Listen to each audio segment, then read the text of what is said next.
brought to you by New York Parrot TV, the voice for humanity.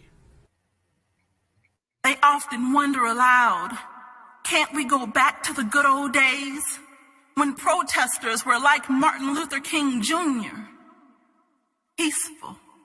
Oh, say, can you see by the dawn's early light? We answer, have you forgotten he was murdered as well?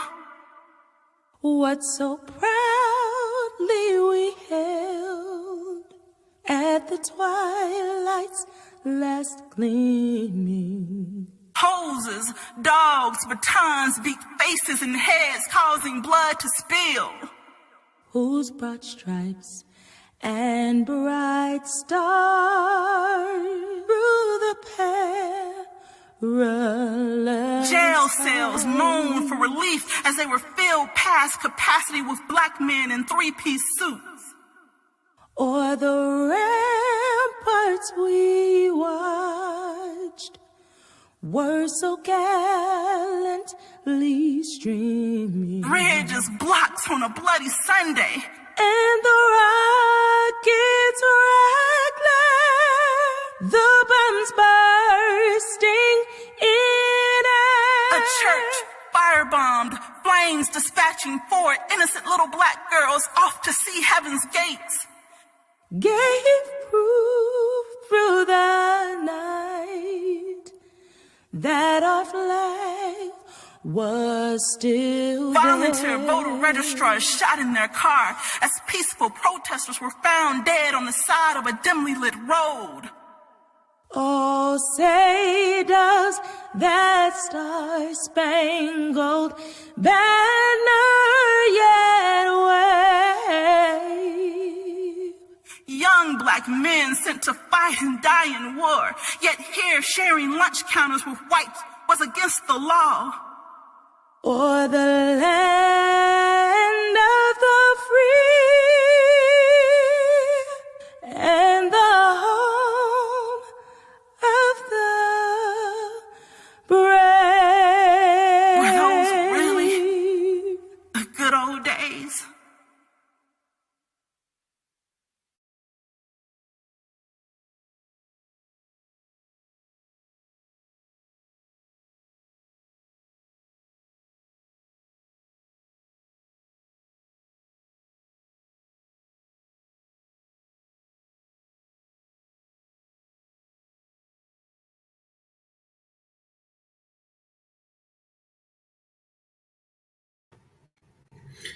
Hello, welcome to New York Parrot's Literary Corner. I hope you enjoyed that video by Dion Hunter. And today we have I'm your guest, I guess. Am I? No, I'm your host. I said guest on accident. Today we have Keith Allison, and I'm Dustin Pickering, your noble and honest host. Today we have Keith Allison. He is a father and an educator. He is the author of 2 books, Screaming with My Indoor Voice, which is poetry and essays, and What If the Shoe Were on the Other Hoof? And that was in 2015. He uses poetry to express his hopes for a more just and compassionate world for humans and non-humans alike. Poetry also allows him to vent his frustrations when we seem so far from accomplishing those goals. Keith also compiles and edits a video collection, Outdoor Voices in an Indoor World, that brings together many amazing poetic voices and can be found on YouTube. You can also follow his work at his blog, Ruminations of an Angry Cow, at angrycowpoetry.blogspot.com, and you can reach him at angrycowpoetry@gmail.com. Thanks for joining us today, Keith. I'm a little bit of a blunderbuss today, but good to have you on the program. I hope you're having an excellent day so far. Thank you, Dustin. It's a pleasure to be here. It's wonderful to be talking with fellow poets and getting an idea of idea of what their worldview is and how that complies with their poetry, how those intersect, and then so forth. So I'm curious about your blog, Ruminations of an Angry Cow. What do you find is the focus of that? And are there themes to those writings? And do you is it just you put something up daily? How do you run that blog? Sure. I mean, the blog itself is home to most of the poetry I've written is up there. Especially a little bit older ones. A few of the new ones I haven't put up yet in case I submit them. Then I'll have to deal with whether they're published or not. Gets to be a trick even on your own blog. But a lot of my older stuff, almost all of my older stuff is up on there. It came about, I was actually involved with the Writing Nights group in Canton, Ohio, and they were doing these sword fight competitions with a capital W for word. But so it was like a slam basically with these competitions, and their goal was you could do it in costume, you could do it in a character, and a lot of my poetry at the time and still to this day was focused on animals and veganism and how we just kind of don't consider them at all in the equation as we grab our food. And so I was thinking of this idea as I was asked to participate in here, is there a costume or a character or something that I could pull in? And the Angry Cow was born, and I performed for the Writing Nights as the Angry Cow in a cow costume, and wrote a lot of poetry from that perspective, from the animal's perspective, often the cow herself's perspective. And that's kind of how the Angry Cow came about. And then looking for a name for the blog, that's a friend of mine, Kim Fenton, who does most of my editing, she recommended the name, and I was like, all right, I really like that. So that's the basis of the name, but the whole blog encompasses everything I write, whether it's on veganism or social justice or politics or more personal pieces or whimsical pieces, but they're all included there. But that's how the name came about. Was there a moment when you were, I don't know, contemplating the world and you just sort of felt that more just and compassionate world, as it's phrased in your bio, that worldview just kind of struck you, or is it something you developed over time? How did you arrive at the idea of including animals and this worldview of a just and compassionate world? Yeah, for me, the beginning of that was in college, and I'm 47, so it's been a while ago, first time around college. And I grew up in this small farming community, and I was taught you need meat, and everyone else around me was, it just wasn't something we considered. It wasn't something I considered, but I don't think anyone else around me was either. And I went to college in 1992 after graduating high school, and started meeting my first vegetarians, and just all these ideas like, well, why would you do that? First of all, I thought you needed meat, and then why are you doing this? And all the responses back made a lot of sense. And, and there's a lot of compassion in my heart, and I tried to have it there. And as I'm listening to all these reasons, I'm just like, yeah, that all makes sense. I just didn't think I could ever do that with my diet. But then I decided enough reasons piled up that okay, this is really what I would like to stand for, and I'm not there yet. So how do I move? And so I went vegetarian, more as a trial period to see if I could do it. And I've been vegetarian since the 90s, vegan since about 10 years ago. But yeah, so incorporating that, especially when I went vegan in 2011, it became much more part of my social justice platform of the, we stand up for rights of so many humans, as we should, but we also still, there are other living beings here. We search for intelligent life in our space, and we have intelligent life here that we boil and roast and and bake. And so yeah, that's kind of the roundabout way I got to where I'm at. So for those who don't know the terms, what is the difference between a vegetarian and a vegan? Sure. So both choose not to consume meat. Both leave meat, including fish and chicken and everything else, off their plate. A vegan doesn't use products that come from an animal. From a dietary perspective, that's typically dairy, eggs, or for most vegans, honey, that we also leave off our plate. But it also would continue on, like I don't wear leather. I don't buy things with leather or wool or other animals that we've used and confined and taken things from.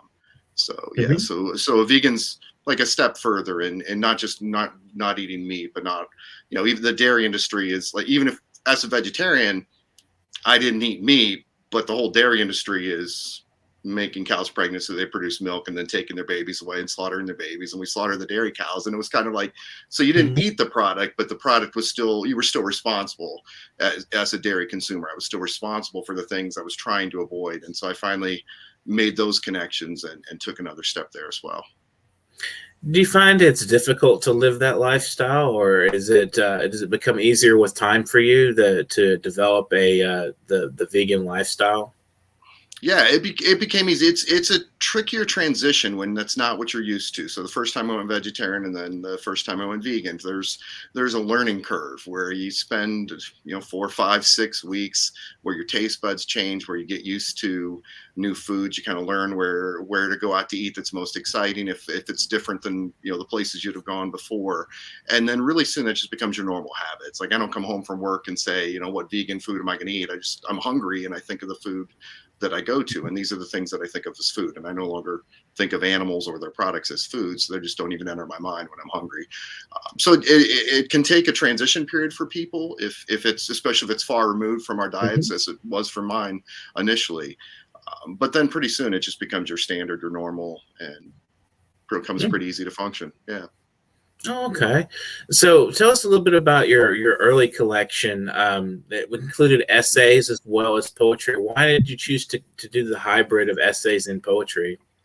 Yeah, and at the time I was writing a lot more essays than I was poetry. A lot of what came about in the first book, the What If the Shoe Were on the Other Hoof, was responses. I was fairly new to Facebook, I guess, at some point many years ago, whenever, I was a little later to the game, but still many years ago at this point in time. And you get in discussions and you get in conversations, and people, we have all these dialogues, both really positive dialogues and also just a lot of the people like, this. And so they started getting lengthy, and I started kind of collecting some of the things I was writing, partly so I didn't have to write the same thing 20 times. I could just kind of go back and revise the things I had. And I realized I really liked a lot of the things I'd written. And so I finally decided I was going to put them together as a book. And I wasn't writing much poetry. Poetry happened. It just wasn't frequent for me at that point in time. So the first book only has 2 poems, I believe, and then mostly essays, and then some artwork I did as well. And then after that book, I really started switching to more focus on poetry. I became involved with some local groups, Latitudes in Akron, that was doing open mics and things where I'd go. And so I was hearing poetry and thinking more about poetry. And a lot of what I had been writing in more essay form started coming out in poetic form. And I still write essays some, but I do a lot more poetry now, which is the focus of this. How would you describe your essay style? I mean, there's a different, because you would say, would you write persuasive essays? Do you use a lot of poetic technique in your essays? There's certainly some similarities in my writing style as a poetess there is as an essayist, and how you go about. I like bringing ways to make people look at something in a new perspective than how we do. I think we have a lot of shared values, even to look, and certainly goes way beyond veganism, but we have a lot of shared values about compassion and taking care of the planet and all kinds of things.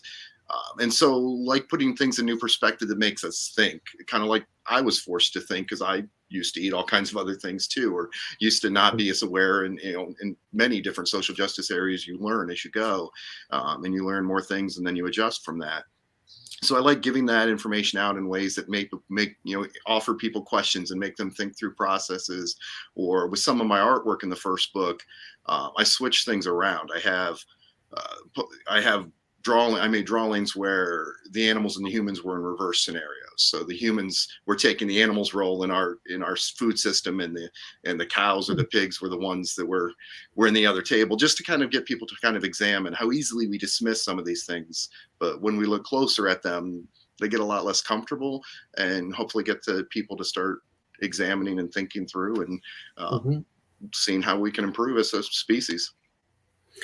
Yeah, I think that poetry and writing in general, one of the main things that it does is put you in, it kind of takes you out of your comfort zone and lets you see things in a different light.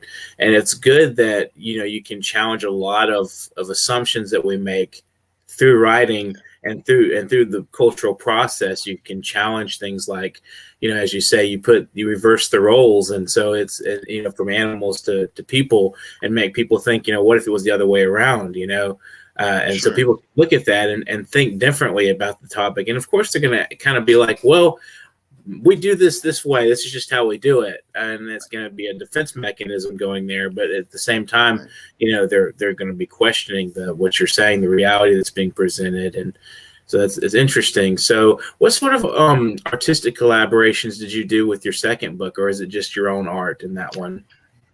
The second book is, I have some of my own art in it as far as chapter headings. I drew the chapter headings for each chapter, but the cover art is from a friend of mine.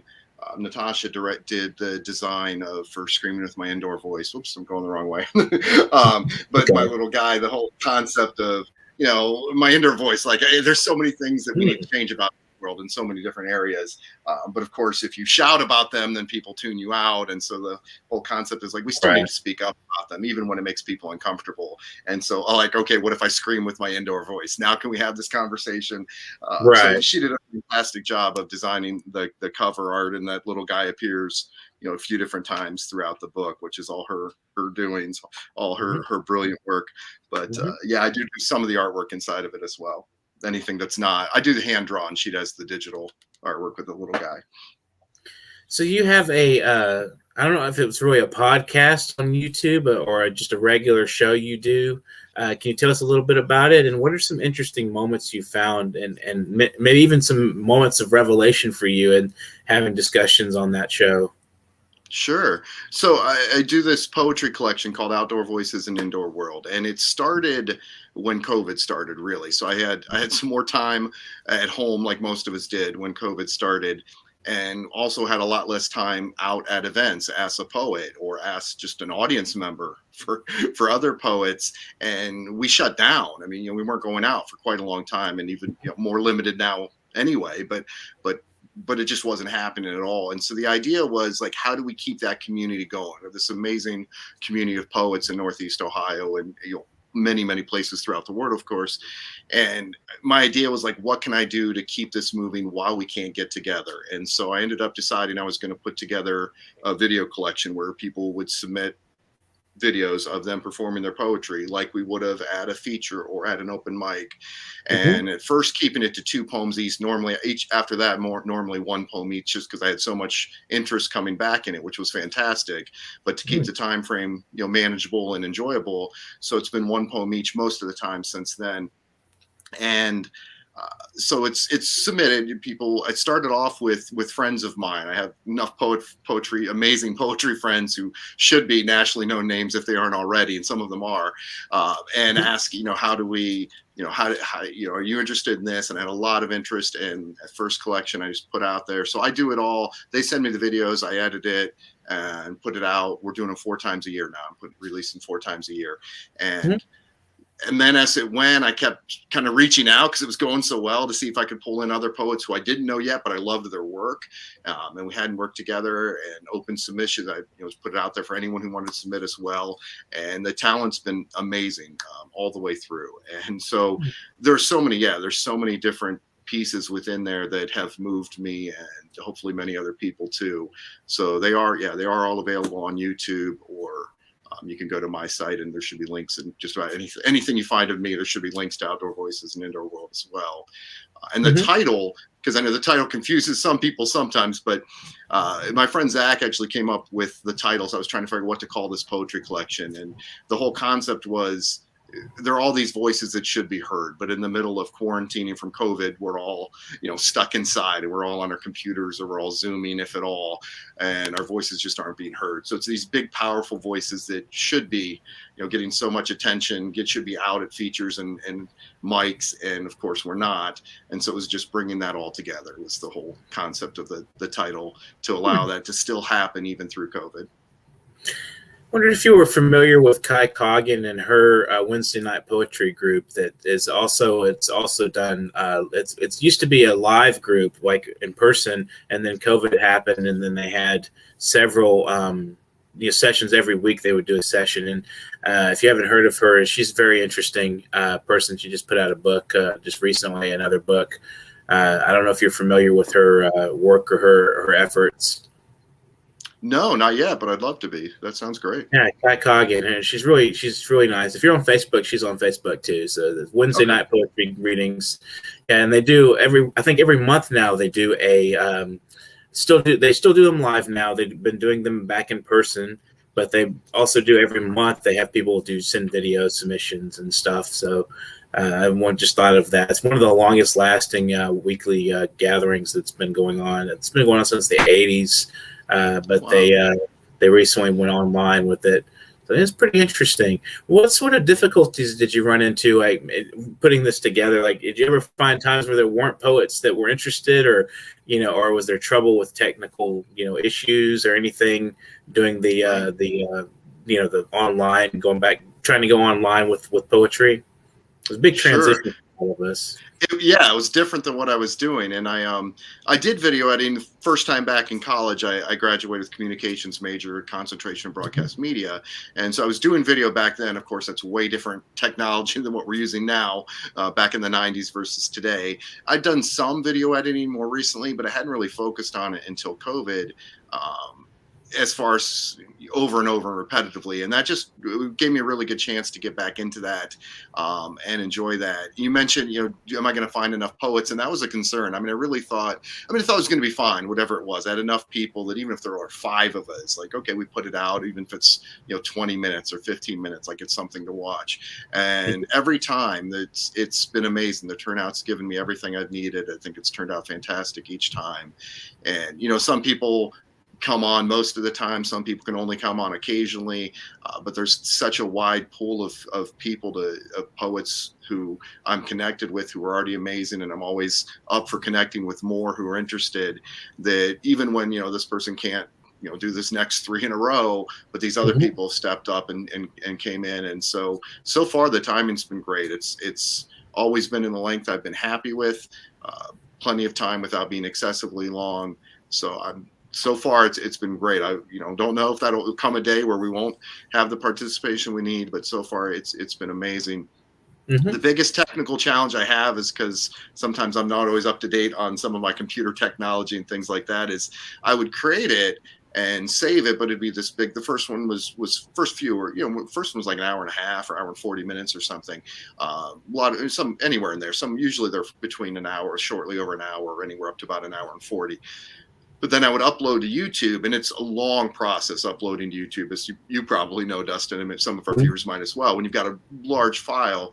And so I would upload it, and it would spend hours uploading, and then it would just fail. And then I'd try it again, and I would let it go hours uploading, and then it would fail. And I was doing this, and I was like, what? No, like my very first one, it failed so many times. And then I finally got it to stick, and it kept. A couple, and then maybe the next 1 or 2. I gave myself enough time that the next time to, like, okay, I'll be okay. I got plenty of time to upload it. And then I finally switched browsers and got a brand new browser, and I haven't had a problem since. So I think I was operating in an older form, I think, of Explorer at the time. And then I switched. I probably could have just uploaded Explorer, nothing against Explorer, but I ended up getting Chrome because I didn't have it yet. So you got the new version. And once I went to an updated version for a web browser, I've never had the issue again, which is fantastic, because that was definitely my biggest frustration and concern with doing the videos, was just this uploading for hours and not knowing if it was even going to accept it, or if I'd be starting from scratch again tomorrow morning. It started before I'd go to bed and hope it would be done when I woke up, and most of the time it wasn't. It was just like, nope, we failed. Excellent. We're going to take a brief break, and hopefully we'll come back with some poetry by Keith Allison. So keep in touch with us. Keep watching. We'll take a brief break. We'll be right back. My body is a bundle of nerves ready to explode, aching and crying out to be touched, wanting only one thing, and you know what that is that damn thing. So here I am inviting you in. You see, I'm a little hesitant. I don't do this kind of thing normally, but need to know, do you want me? Well, hell yeah, you do. But do you want me as much as I want you? You see, I'm standing here scantily clad, mesmerized by your gaze. Electricity is pulsing through every damn vein. I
Hi, this is the most amazing collection I have read so far. I'm a reading-aholic. Dustin Pickering, you know me from Parrot Literary Corner. This is the Literary Parrot, available at Amazon.com and its various affiliates. If you have not seen this collection, it's 249 pages of glorious global literature in a contemporary vein. This covers a lot of subjects from the coronavirus to violence on the streets, to love, to romance. Everything you can imagine is in this collection, and you should buy it now. I'll tell you why. It's a collection of unique voices from the Literary Parrot.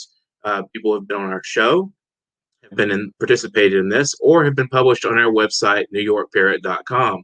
So please, I implore you, buy a copy. Thank you, and please.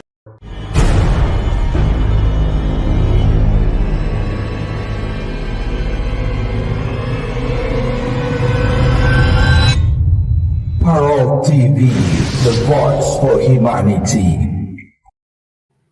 Welcome back to New York Parrot's Literary Corner. I'm Dustin Pickering, your host. Today we have Keith Allison, and he is going to share some of his poetry with us. So without further ado, feel free to read your excellent work. We'll love to hear it.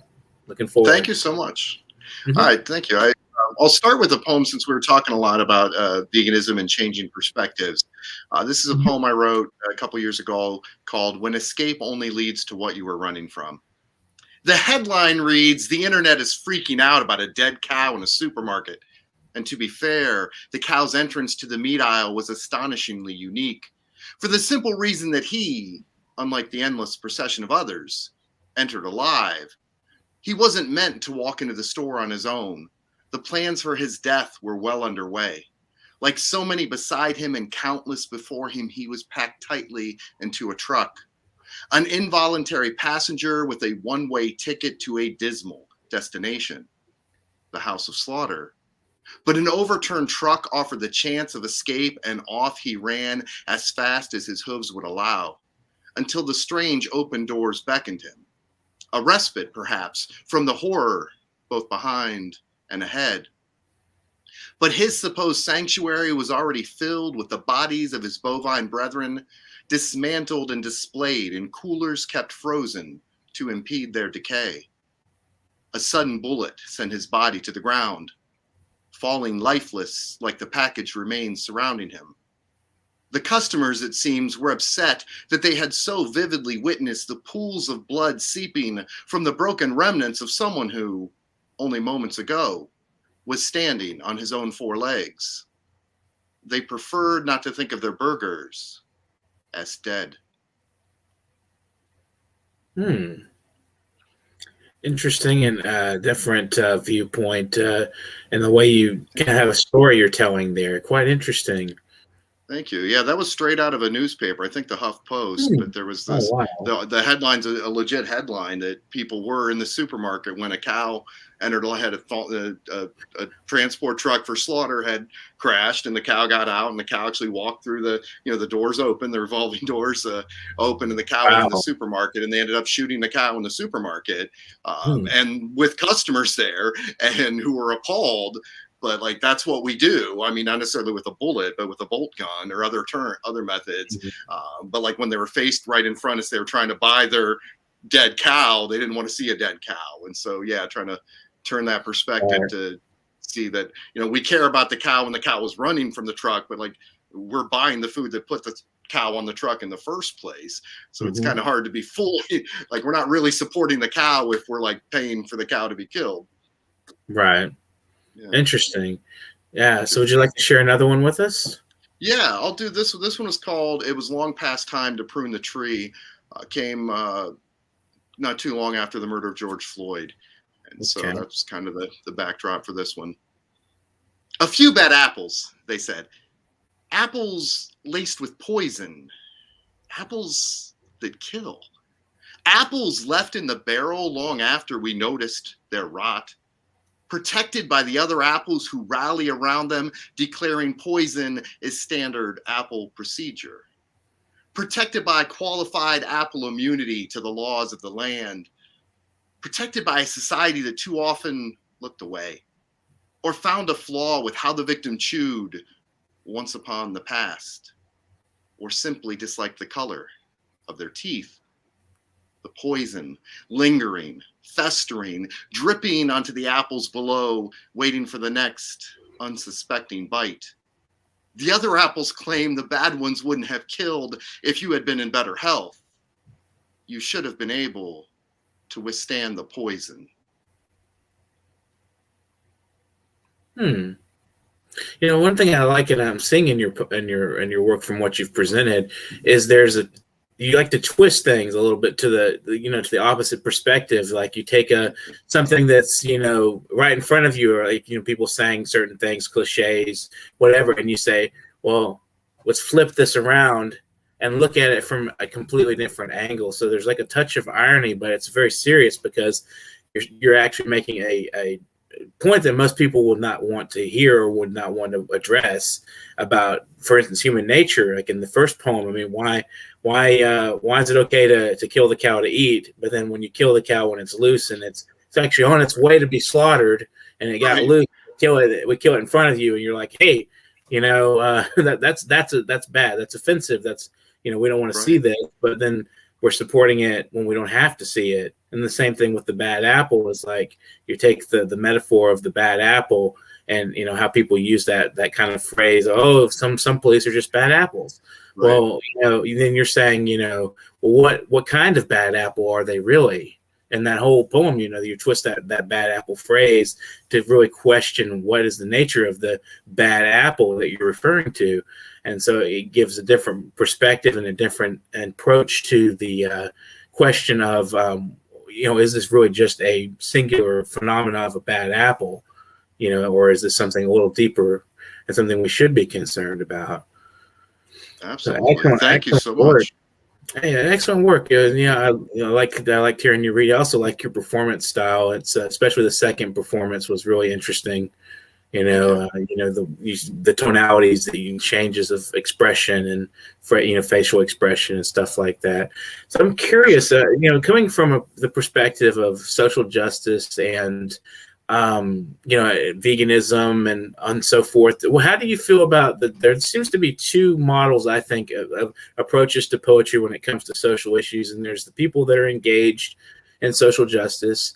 And then there are people that are saying, well, poetry isn't supposed to change anything, or it doesn't change anything. It's more about reflecting on reality and incorporating elements of human nature or some such of that. So which way do you view things, and when it comes to poetry, and why? And do you think those two views are compatible? Oh, good questions. I think the people who think poetry isn't supposed to change anything or doesn't change anything haven't been paying attention, or art. All throughout music and movies, and all throughout history, certainly not only have they reflected upon what's happening, but they've also in some cases made us reflect and made us lead, they helped lead the way through re-envisioning things and looking at things in a different way. I do think they're compatible enough that, I'm happy certainly to listen to it from either perspective.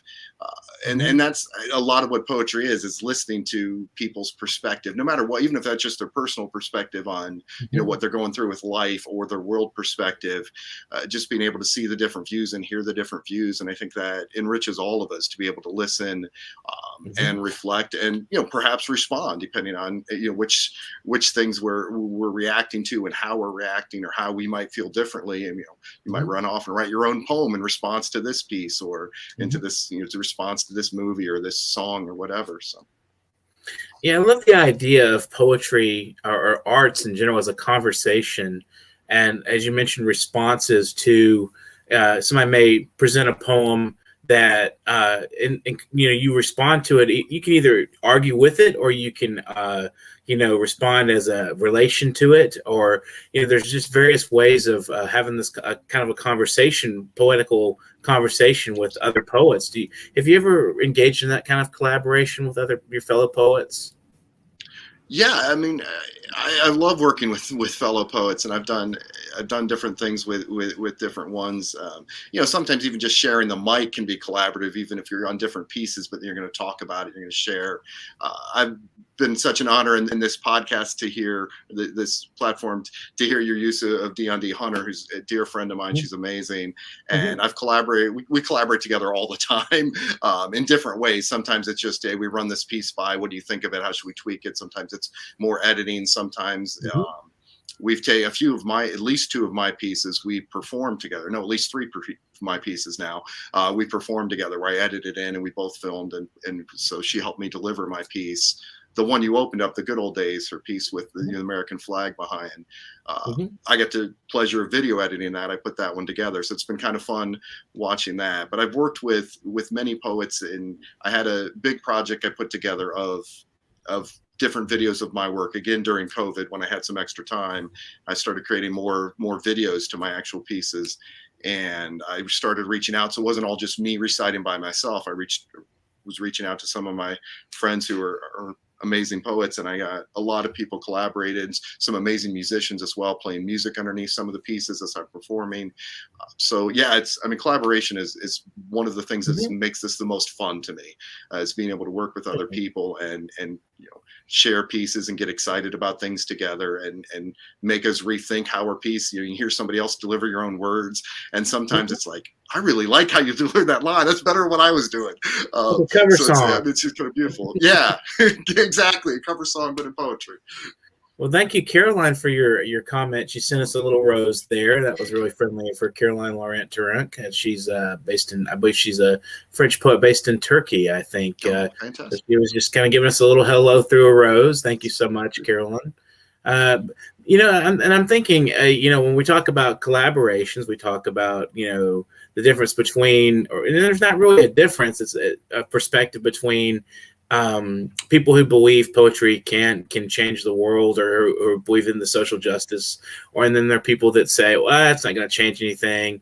I recently, maybe a few months back, read an article in the UTNE Reader by Bob Hickok. I can't remember the title, but he mentions that there's a lot of changing going on, and what's being published and what's popularized in the poetry community, and how this may reflect a bigger trend in specifically in American society.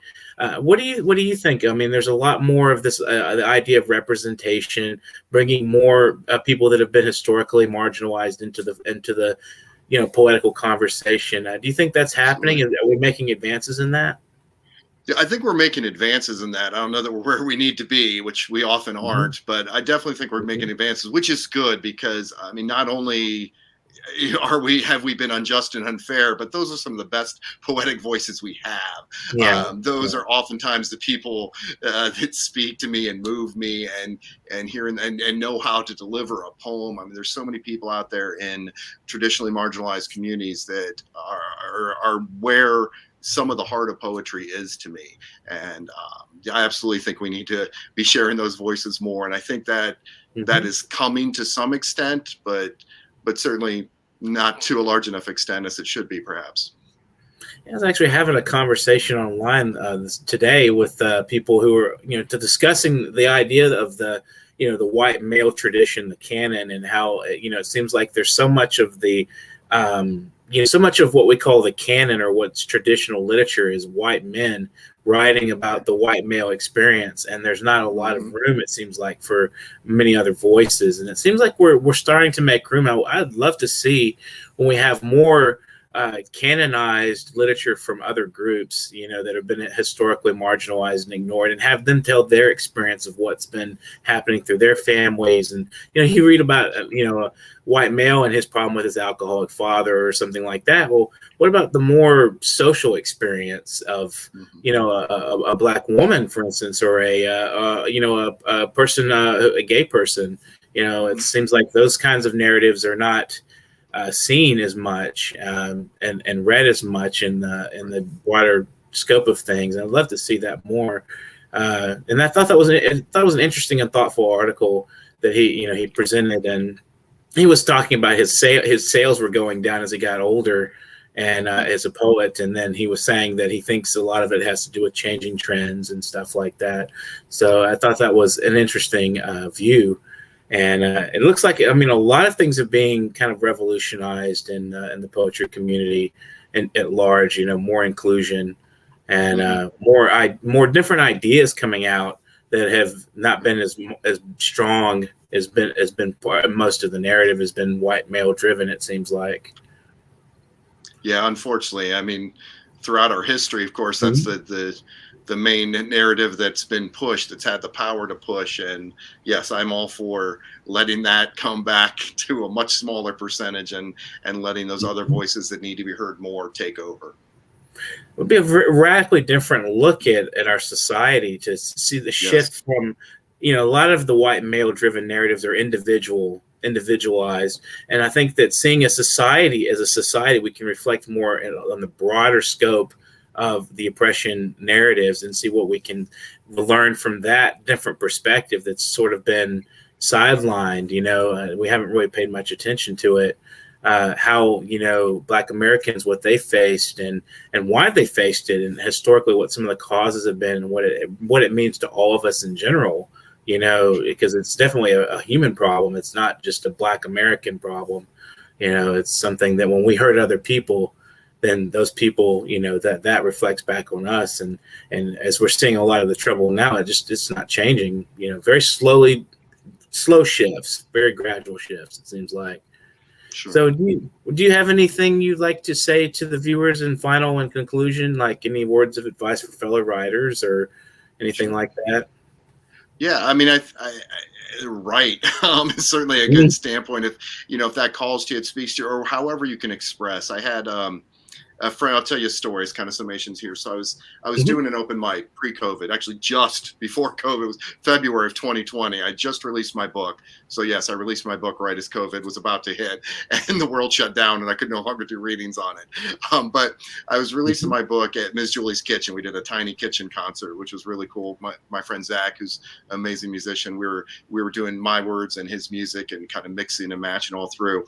And a friend of mine who never heard me read my poetry, I don't think he'd ever read my poetry, came to it and came up to me afterwards and he said, I get it now. This is why you can be so peaceful all the time, is you put all your frustrations and all of everything else are in your words. Like you have this outlet of how to release. And I think George gave me more credit of how peaceful I am. I certainly attempt that, but the idea was certainly felt right on the money that that's what I do use for my release. When I need to make sense of a world that doesn't make sense to me, when I need to move past, a conversation that I just can't wrap my head around and I can't let go of, I can put it into words, I can put it into writing, and obviously you all can too. You can find ways, whether that's poetry or essays or drawing a picture or taking photography or creating art, whatever form. There's no real right and wrong answer, but having that release to express yourself, but also to react to a world that is oftentimes sad, is oftentimes unfair and unjust, and it gives you a chance to be able to process and move forward, because we need to be able to to continue to move forward, not just personally, but collectively to help others too. We need to be at a place where we can continue to process and continue to move. So that poetry's worked great for me.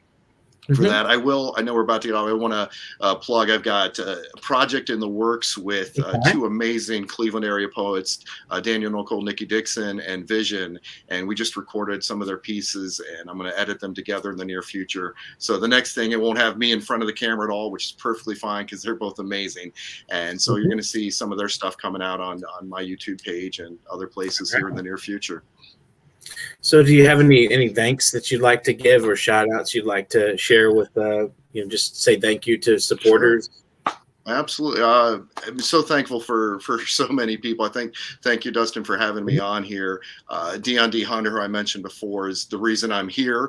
Not only the reason I know about your show, because she was being interviewed last week or 2 weeks ago, but she was also the one who's like, you need to email out and let them know who you are. And so she's used my dear friend Zach just put out his newest record, and he's amazing. My mom's awesome and fully supportive for 47 years of my life. And so, yeah, I mean, I could name people, 3 amazing kids as well. And just, yeah, I'm just thankful for all the people. Kim Fenton, who's edited all of my poetry since I began really consistently writing poetry, has been amazing. So yeah, I'll go with those. Well, thanks for joining us today, Keith. Enjoyed hearing what you had to say and hearing your poetry and listening to the various perspectives we bring on the program and the thoughts on poetry in the contemporary world. And so it's been really pleasant talking with you. So thank you so much. Thank you. I enjoyed it very much. Thanks, Dustin. And the Carolyn Laurent says, long live the brotherhood of the world. Long live free poems, good publications. I am sending you lots of love from Paris. Lovely. I think I had her backwards. She's Turkish from France, not the other way around. Okay. But, I'll figure it out later. I've talked to her a few times. I know her, so I confuse things all the time. Well, thanks to Carolyn for her comments, and thanks to Keith again for joining us. Thanks to our viewers. If you're viewing the program now on YouTube, and you can please subscribe to our channel. We'd love to have you as a subscriber. If you like the content, if you like what we discuss, if you have any idea of how to get some money to us, that's the fun part. We will accept donations at paypal.me/nyparrot. Anybody's welcome to donate. If we have some stuff that we've discussed or done something that you like, you want to support us and show us a little kindness, we'd be more than happy to address that. And if you know people who want to be on the program, maybe there's some shy people out there who are really thinking about it and not sure. We want to hear from you. I assure you, we'll put you on. We'll make you look really great. We'll put a nice background for you as we have. So get in touch with me at Literary Corner at NewYorkParrot.com. That's for me, Dustin Pickering. So not only can you support us through the PayPal.me/NYParrot, you can support us by joining us as a guest writer by contacting us at the below address, Literary Corner at NewYorkParrot.com. Love to hear from you. If you haven't checked out our anthology, that's another way you can support our program. It's the Literary Parrot Series 1. You can find that on Amazon and Poddy.com if you're in India or thereabouts. So by all means, subscribe to the program, leave some comments, and enjoy. And this has been the New York Parrot Literary Corner. We had Keith Allison today, and I was really happy to talk with him.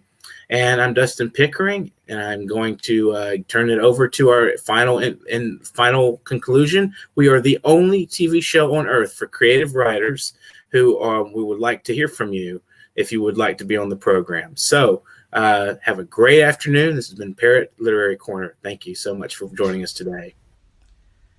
I'm at that age where I appreciate every sunrise, sunset, and all the hours in between.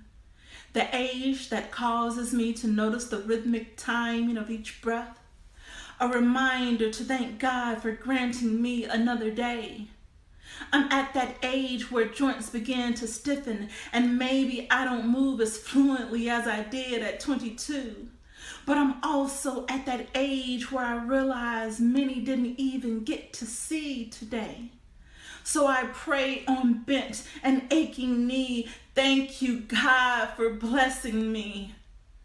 I'm at that age where I notice my kids making some of the same mistakes that I did.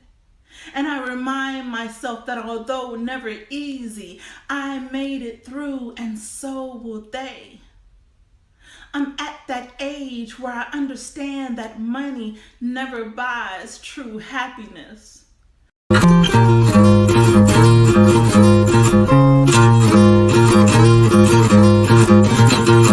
The Literary Corner, brought to you by New York Parrot TV, the voice for